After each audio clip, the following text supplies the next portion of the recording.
So then work done by Team South Africa at Expo 2020 Dubai is now approaching its end. Hundreds of participants from this country have used their time at the global event to showcase what South Africa has to offer to the world. 6 months of campaigning will culminate in a celebratory dinner hosted by Brand South Africa tonight. This will then be followed by a visit by President Cyril Ramaphosa, who will arrive at Expo for South Africa Day tomorrow. Ayanda Nyathi, anchor of the AM report here on Newzroom Afrika, is live in Dubai for us this Sunday. Ayanda, good to see you. So, President Cyril Ramaphosa landed in Dubai this morning. A full day of events, including him and others as well, planned today. What is the main objective? Yeah, well, the objective, Tebegile, by and large, is to, I guess, consolidate all the work that Team South Africa has been able to put together in the past 6 months. We're approaching the home stretch, if you like, of this global event. At some stage, there were real fears that it wouldn't even take place because of the COVID-19 pandemic. In fact, I imagine many still ask the question, why is it Expo 2020 Dubai in 2022? Well, it had to be delayed by COVID-19 as a start. Then the Omicron variant came about, and that also threatened the prosperity, if you like, of what this event is actually going to give to the rest of the world. But where we are now is around the commercial hub of Dubai, and this is where Brand South Africa is hoping to consolidate what this country has had to offer through a program called Global South Africans. Essentially what that does is that it puts together or brings together South Africans who are working in various parts of the world. Of course, our business is with the UAE today, where we are told 30,000 South Africans either work, study, have some kind of visas whilst they're here, and I imagine many of them will be part of this beautiful venue, might I add, to hear what not only Brand South Africa has to say, but certainly other stakeholders. That's the common term we use in the media, isn't it?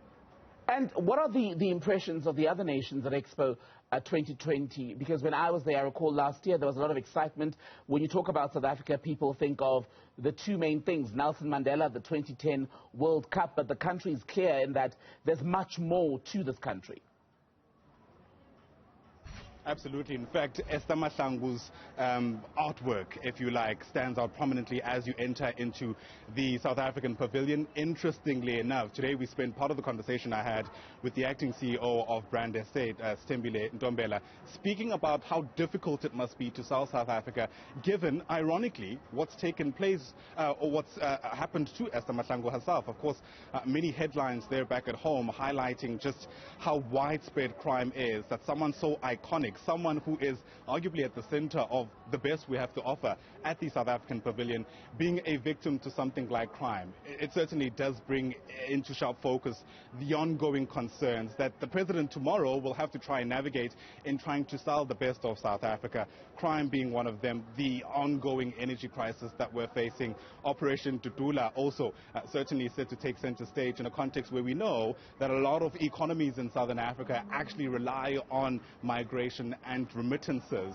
At least a bulk of South Africa's own GDP relies on money being sent essentially by immigrants back home in order to ensure that those who are on the brink of living on the poverty line don't fall way below poverty, bringing down essentially the entire region. So it's a multiplicity of those issues. And I imagine, to really come back to your question, many of the other countries that are watching South Africa are doing so with that in mind, hoping to hear that work is being done, no matter how extensive, to try at the very least to claw back at these issues which, tend to sometimes cover a cloud around the best that South Africa has to offer on the world stage. Just on the best, it's about selling that best, but also selling it long term. One thing to have a showcase for a week, but South Africa will be looking to see people who invest or visit the country even beyond Expo 2020.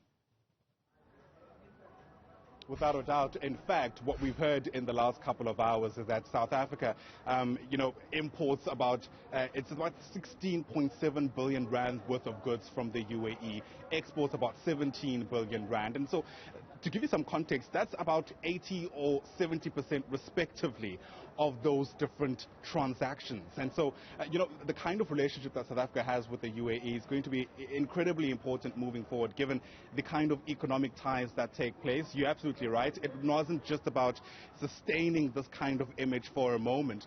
6 months is the initial stretch, but a lot of what comes out of Expo is also forward-looking. It's about ensuring that the kind of image, the kind of relationships that are started here will be able to hopefully translate at a macro level to the kind of economic gains that both the UAE and South Africa are hoping for.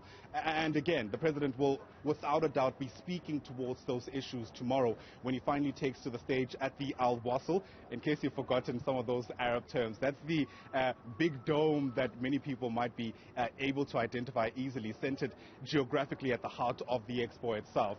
It is almost impossible to miss any event that takes place there because of how central it is. And tomorrow, the spotlight is on South Africa, headed by the one and only Cyril Ramaphosa. Ayanda, we'll come back to you later for more on the Brand South Africa Showcase, as well as more lessons in Arabic later. For now, thank you very much for that update.